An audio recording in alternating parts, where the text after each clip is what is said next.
PT LIB dan PSSI mengeluarkan peraturan baru yakni soal pemasukan atau penerimaan klub Liga 1 musim ini.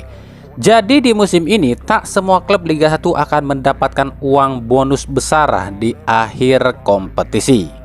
Tak seperti musim lalu yang semua tim dapat uang bonus di akhir kompetisi. Nah, ini seperti yang pernah kami bilang di video kami sebelumnya ya, soal kemungkinan ada tim yang akan defisit keuangannya di akhir kompetisi ini. Dan ini akan sangat ribet jika dijelaskan secara verbal. Kita akan jelaskan secara singkat saja ya. Jadi gini nih, kalau musim lalu semua tim alias 18 tim Liga 1 itu akan mendapatkan bonus yang sama di akhir kompetisi, dan itu sama rata ya, kecuali juara 1, 2, dan 3 itu agak beda dikit pendapatannya. Lalu duitnya dari mana sih? Duit ini didapat dari hak siar televisi selama satu musim, itu salah satunya ya. Lalu juga dari sporting merit. Apa sih sporting merit? Sporting merit adalah kontribusi sebuah klub pada kompetisi dan negara. Contoh, klub ini bisa menarik minat penonton lebih banyak dan membawa nama sepak bola Indonesia ini dilihat dan dikenal oleh dunia. Nah, musim lalu itu nominal duit yang dikasih ke setiap klub itu rata-ratanya semuanya sama ya, kecuali 3 tim tadi tuh. Tapi musim ini tuh dirubah. Musim ini nggak semua klub dapat duit di akhir kompetisi ini semuanya sama rata, enggak. Di musim ini hanya posisi 1 sampai 15 saja di akhir kompetisi yang akan mendapatkan duit dari sporting merit. Sementara posisi 16 sampai 18 nggak dapat duit dari sporting merit. Posisi 16 sampai 18 ini cuma mendapatkan duit dari hak siar saja. Untuk posisi 1 sampai 15 pun sama nih, nggak akan sama dapat duitnya di akhir kompetisi, termasuk dari sporting merit dan juga dari hak siar. Kenapa demikian? Oke, saya jelaskan ya, hitung-hitungannya gini ya. Penghasilan klub musim depan, yang pertama ada 40% dari sporting merit. Yang dapat ini tuh cuma 15 klub, yakni posisi 1 sampai 15, dan ini pun nggak akan sama nominalnya. Dilihat dari urutan klasemen di akhir kompetisi. Sementara posisi 6 sampai 18 nggak dapat sama sekali. Lalu klub juga dapat nih pemasukan 20% dari AFC licensing. Nah, yang dapat ini tuh cuma 7 klub aja ya, yakni Bali United, Persebaya, Persija, Persib, Madura United, Borneo FC, dan PSM Makassar. Yang lain nggak dapat sebab yang lain nggak lolos lisensi AFC. Lalu ada 20% lagi nih dari hak siar. Nah, ini semua klub dapat ya, 18 tim Liga 1 ini dapat ya.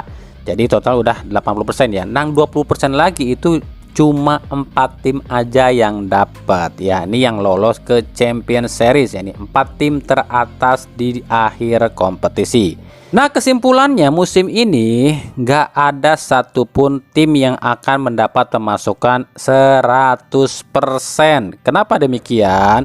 Meskipun ada yang dapat dari sporting merit, ada yang dapat hak siar, dapat AFC licensing, belum tentu kan di akhir kompetisi dia berada di 4 besar. Jadi kalau bisa dibilang rata-rata pemasukan musim ini tiap klub Liga 1 itu dari 60 sampai 20% lagi. Nah, kasihan dong yang cuma dapat 20%. Nah, pertanyaannya adalah, dan banyak yang mikir gini nih, dengan sistem seperti ini apakah ini nggak akan rawan kecurangan? Klub-klub pasti berbuat curang dong buat bisa berada di papan atas, terutama klub-klub yang kaya raya, yang punya nama, yang pasti diuntungkan. Sebab mereka bisa membangun skuad dengan mewah, dan pasti disiarin dong di TV, sebab mereka punya nama. Pasti gitu kan mikirnya. Tapi nggak gitu kalau menurut Erick Thohir. Erick Thohir sengaja terapkan aturan ini justru agar klub ini nggak bisa main mata. Kok gitu? Ya iyalah, mau main mata sama siapa coba klub? Sama klub lain. Lu nanti di kandang gua, lu kalah dulu deh, ntar gua di kandang lu, gua kalah gitu. Ya mana ada tim yang mau kayak gitu. Lawang tim lain pun pengennya ada di atas kok. Terus ngapain? Nyogok wasit gitu biar menang. Emang bisa gitu? Ya bisa aja sih, tapi yakin tuh wasit yang kalian sogok belain tim situ? Kan bisa aja tim lawan pun ngasih duit lebih gede ke wasit itu, ya enggak? Terus apa? Belanja jor-joran, beli pemain bintang biar skuadnya mentereng? Gak bisa juga lantaran adanya larangan pembatasan gaji dan penyerataan gaji atau financial fair play. Harapan Erick Thohir, kenapa aturan ini diterapkan? Agar klub-klub ini lebih bersih dan gak main sabun mulu. Makanya diterapkanlah peraturan seperti ini. Tapi ya kita tahulah, mafia di Liga Wakandama itu lebih pinter dari James Bond. Meskipun Eto'o ini pikirannya atau otaknya pinter, tapi mafia lebih pinter loh. Nah, makanya kemarin saya bilang akan ada klub yang defisit atau minus penghasilannya di akhir kompetisi. Salah satunya adalah dengan adanya regulasi ini. Maka para klub mau nggak mau jor-joran keluar duit buat nutupin agar di akhir kompetisi ini mereka nggak berada di papan bawah gitu. Assalamualaikum warahmatullahi wabarakatuh. Hai Rio, Sport Lovers, Leo Reapot kembali menyapa Anda tentunya dengan berita-berita seputar Liga 1. Seperti biasa, setelah berita yang udah kami sampaikan di awal segmen, kita juga masih memiliki beberapa berita lainnya. Seperti kita akan bahas nih, jumlah denda atau nominal denda yang akan menimpa klub Liga 1 musim ini. Katanya sih dendanya akan lebih gede. Nah, seperti apa ya, kita akan simak sama-sama dan bahas sama-sama. Juga ada berita-berita lain dari klub-klub Liga 1 lainnya. Untuk lebih jelasnya lagi, kita akan bedah dan kulik satu persatu. Tapi seperti biasa, sebelum kita bedah semuanya, saya tetap mau dukungannya untuk channel ini agar terus berkembang dan bisa memberikan berita-berita informatif yang tentunya semoga saja bermanfaat untuk kita semua. Caranya masih sama, dengan klik subscribe, aktifkan juga notifikasi loncengnya, like, share, dan juga komen. Dan inilah Rio Sport selengkapnya.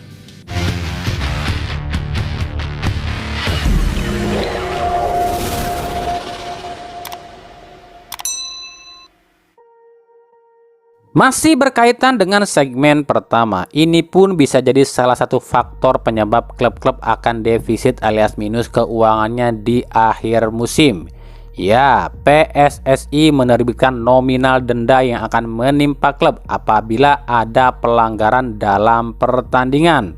Sebenarnya nominalnya sih hampir sama dengan musim lalu, tapi jenis pelanggarannya yang bertambah. Apa aja ya? Pelanggaran yang pertama adalah api dan kawan-kawannya, seperti kembang api, smoke bomb, petasan, korek api, dan flare. Itu dendanya musim ini 50 sampai dengan 200 juta tergantung intensitas alias berapa banyaknya pelanggaran di stadion. Pelanggaran yang kedua adalah pelemparan botol minuman, itu dendanya 50 juta. Pelanggaran ketiga adalah pelemparan gelas minuman, itu dendanya 50 juta. Yang keempat, pelemparan batu dan kayu, itu dendanya 50 juta. Dan yang kelima, pelemparan kombinasi, ada batu, kayu, botol, dan gelas, itu dendanya 50 juta. Kalau musim lalu kan selain flare, itu pelemparan benda-benda itu ke lapangan, itu jadi satu ya dendanya. Kalau sekarang enggak, itu dipisahin satu persatu. Belum lagi ditambah flare. Satu kali flare itu 50 juta. Kalau lebih dari satu itu 100 juta. Kalau lebih dari 10 flare dendanya 200 juta. Jadi kesimpulannya, jika satu laga itu ada flare dan pelemparan benda-benda ke dalam lapangan, klub akan didenda kurang lebih 400 juta. Itu baru satu laga loh ya. Gimana kalau dalam satu musim ada 17 laga kandang? Hitung aja 400 juta dikali 17, 2,8 miliar buat denda doang.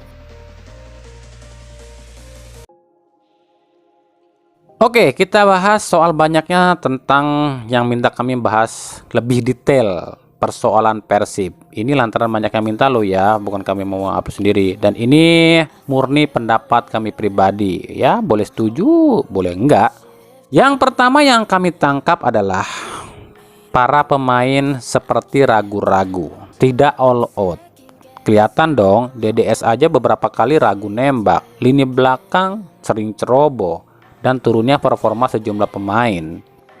Ini wajar, sebab ini adalah salah Luis Milla sendiri. Kok salah Luis Milla? Ya dong, Luis Milla bilang akan ada perampingan skuad. Meskipun pemain-pemain yang udah diturunkan ini fix ya akan bertahan di Persib. Tapi ingat, bursa transfer masih tersisa hingga 20 Juli. Jadi para pemain pun bimbang dipertahankan atau dilepas nih.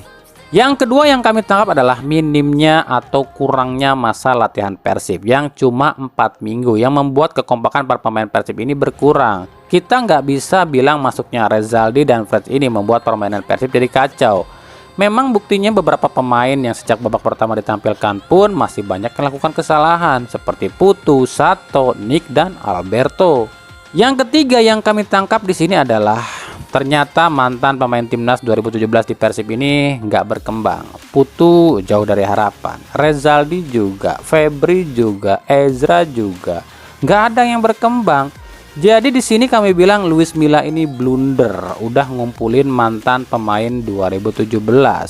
Jika dibilang harus adaptasi lagi dengan tim baru, itu nggak bisa dijadikan alasan. Buktinya Edo Febriansyah aja langsung nyetel. Jadi ya kembali lagi ke pemainnya itu. Luis Milla sendiri sudah mengakui di laga lawan Arema kemarin dirinya salah memasukkan pemain pengganti dan itu memang fakta. Lalu solusinya apa? Jendela transfer masih ada. Kalau mau berbenah, inilah saatnya. Luis Milla harus sudah bisa move on dari skuad 2017. Buang istilah pemain anu sudah paham taktik saya. Buang pemikiran itu. Sebab yang dibutuhkan adalah pemain yang fresh, yang sedang on fire. Itu pemain yang dibutuhkan oleh tim sekelas Persib, bukan pemain kolusi. Tahu dong artinya kolusi? Pemain itu direkrut sebab ada hubungannya dengan Luis Milla. Oh ya, satu lagi nih buat lini belakang. Kalau kami lihat sih Alberto ini nggak cocok ya diduetkan dengan Nick. Bukan Nick ini jelek, tapi Alberto ini tipikalnya leader alias pemimpin. Jika ada Nick maka akan saling tunggu dan saling mengandalkan. Nick ngandelin Alberto, Alberto ngandelin Nick, yang ujung-ujungnya malah saling nunggu. Ya ini yang terjadi di laga lawan Arema. Ya kalau mau jujur-jujuran sih sebenarnya seandainya saja pihak manajemen Persib ini nggak pelit dan merealisasikan merekrut Renan Alves. Kami rasa Renan Alves ini lebih bagus dibanding Nick dan Alberto. Sayang Persib ragu buat rekrut Renan Alves disebabkan satu dan lain hal yang kami pun nggak tahu itu. Ya cuma itu pendapat kami. Ya kurang lebihnya harap maklum lah. Oh ya satu lagi nih, Persib tetap butuh playmaker. Ngerti dong playmaker itu? Ya contohnya Zé Valente itu. Playmaker itu Zé Valente bisa pegang bola, atur ritme, buka ruang, dan jadi penghubung antara lini belakang dan lini depan.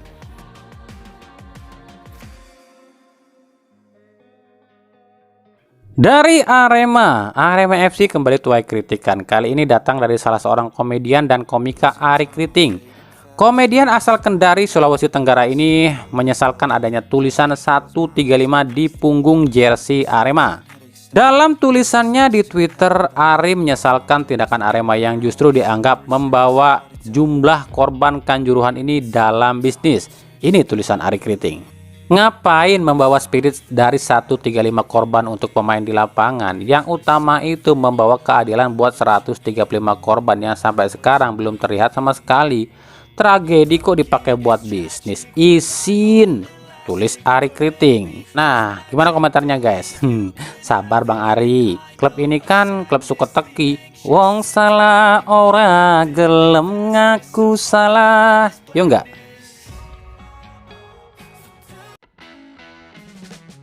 Dari Persija dikabarkan serius akan mendatangkan kiper timnas sekaligus kiper utama Persebaya Hernando Ari. Hal ini diungkapkan Wakil Presiden Persija Ganesha Putra.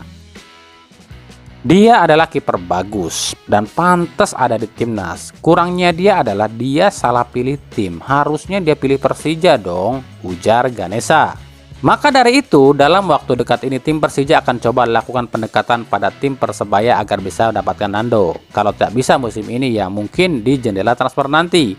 Hernando Ari diproyeksikan menggantikan posisi Andri Tani yang kabarnya akan pensiun dan lanjut menjadi asisten pelatih kiper di Persija.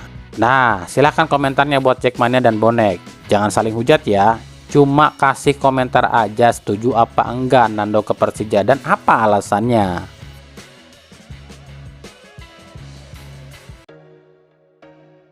PSS Sleman kabarnya melayangkan surat protes pada LIB dan PSSI soal kinerja buruk wasit Yudi Nur Cahya dan asistennya di laga lawan Persis Solo. Pasalnya, menurut pihak PSS, banyak sekali keputusan wasit yang merugikan tim PSS. Salah satunya momen Yevan Bokashvili ditarik oleh Ryan Miziar di kotak penalti, tapi wasit tak menunjuk titik penalti dan menganggap itu bukan pelanggaran. Pihak PSS mengaku dirugikan, bukan cuma rugi poin tapi juga kerugian mental dan material. Pihak PSS meminta pertanggungjawaban pada LIB yang telah menunjuk para wasit ini dalam duel kali ini dan menuntut Erick Thohir sebagai ketum komite wasit. Aduh, gimana nih Pak Erick Thohir? Pusing kan jadi ketua komite wasit? Wasit kita mah susah Pak diaturnya. Bapak juga sih salah ngasih yang muluk-muluk sama wasit. Jadi gede kepala tuh kan para wasit. Kasih hukum dong yang tegas, pecat, penjara. Ini biar jadi efek jerah buat mereka. Jangan selalu bilang ini butuh proses. Mau sampai kapan Pak proses? Nunggu sampai klub-klub bangkrut dirugikan sama wasit-wasit Pak?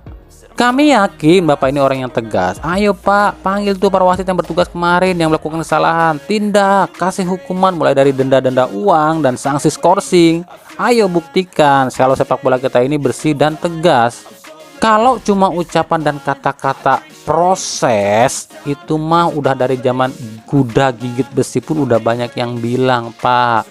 Tapi memang susah di Wakanda mah. Wasit juga manusia, bisa disogok. Kasihan Pak para klub Pak, dirugiin terus sama wasit. Aduh, piye iki? Aduh. Piye iki? Aduh, piye?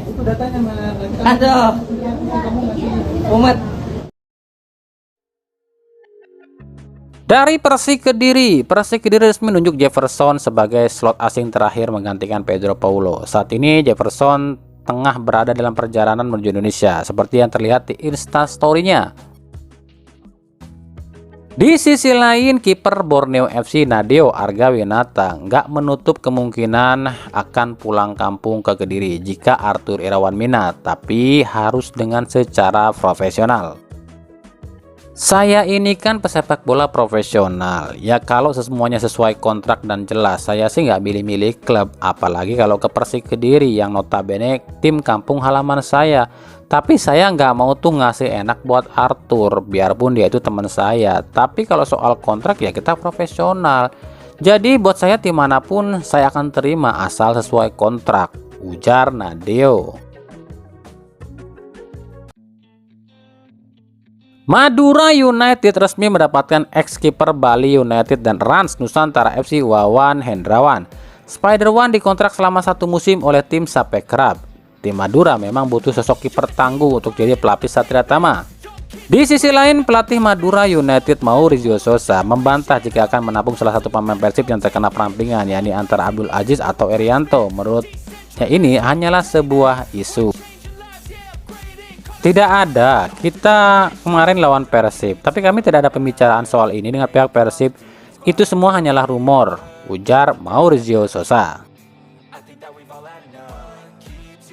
PSIS resmi melepas David Rumakik, padahal pemain ini baru didatangkan di awal musim ini, tapi lantaran tak memenuhi ekspektasi pelatih Gilbert Agius, akhirnya Rumakik pun dilepas oleh manajemen PSIS. Ini miris, soalnya di PSIS Rumakik belum pernah tampil sama sekali. Ini mengulang apa yang dialami Rumakik di Persib. Nampaknya Rumakik ini nggak cocok ya pakai baju biru. Kabarnya David Rumakik akan pulang ke Persipura, bergabung dengan sang adik Ramai Rumakik yang sudah dipulangkan oleh Dewa United ke Persipura. Oke, segitu aja dulu ya pembahasan kita di episode kali ini. Simak terus ya. Kita dari Oke, segitu aja dulu pembahasan kita di episode kali ini. Ikuti terus berita seputar sepak bola khususnya Liga Indonesia dan pernak-perniknya hanya di Rio Sport. Terima kasih yang telah menyaksikan video ini dan mengunjungi channel ini. Kritik dan saran selalu kami nantikan di kolom komentar atau di media sosial kami yang ada di bawah ini. Sampai jumpa di video-video kami selanjutnya dan salam Rio Sport. Wassalamualaikum warahmatullahi wabarakatuh.